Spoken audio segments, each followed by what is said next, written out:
As Filipinos look forward for the upcoming countrywide free internet access, cyber criminals also gear up to do some dirty work. Today is Techie Tuesday on Headline News, and to discuss the potential dangers of free World Wide Web, we have with us in the program international security analyst from Kaspersky Lab, Vicente Diaz. Good morning. Good morning. Okay, a lot of people half-hearted about this, 50% really excited, thinking about time we have free internet access available. Another 50% really skeptical, because as we mentioned, a lot of people are gonna grab on this and be, dirty minds can work dirty things around the internet. How do you think we can strike a balance between free web access as a human right and also protecting privacy? I think that having free access to the internet is a very good thing for many different reasons, but it depends how you implement this. We can see some recent examples, for instance, where this kind of free internet access has been abused by the attackers. When we are talking about the attackers, we are not only talking about people who try to get your credit card information anymore, we are also talking about big cyber espionage groups.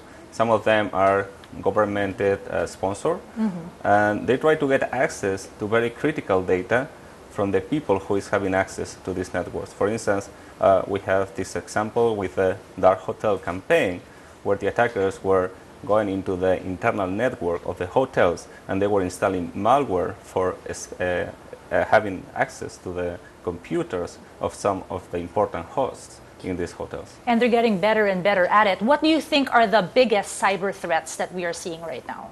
I think that we are at this tipping point where these kind of cyber espionage campaigns, they are getting broadly adopted by many countries, but also we see different groups of cyber criminals who are offering themselves for doing this kind of job, not only for the governments, but also for big companies. So cyber espionage is a big topic.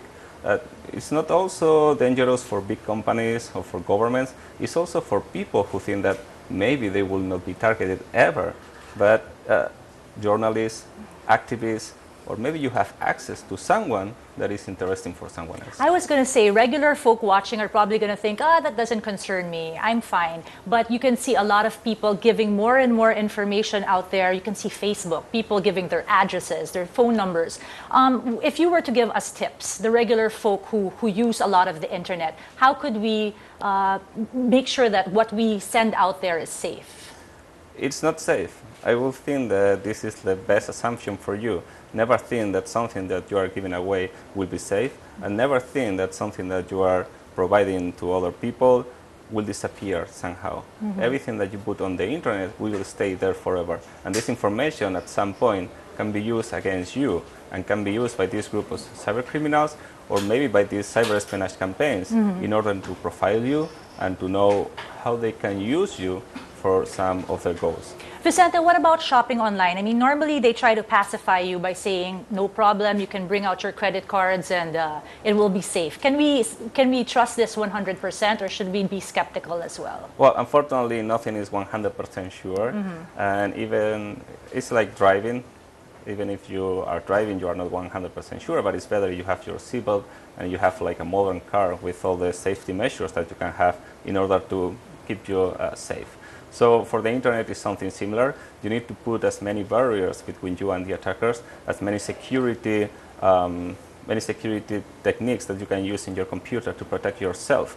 So it's not 100% sure, but still, if you put in one balance the risks and the problems that you may have, I think that still is worth trying to use and is pretty safe. If we had if we could weigh both sides, it sounds like there are more cons to this than pros. Do you agree? No, not really. Okay. I used it all the time, so it should be fine. But still, we should be very careful, and being aware of this kind of risks is very important, because it's the first step for avoiding at least the low-level ones. That there are still many of them, and they are very popular, and they can affect a lot of people, and it's a real problem. So we should be aware of them. Well, since we're a newbie, the Philippines is just getting into this, and the United States is already, they've had this for a while. What can we learn from it? So, we're pretty. What tips? How can we be extra safe as the Philippines entering into this new world of free access internet?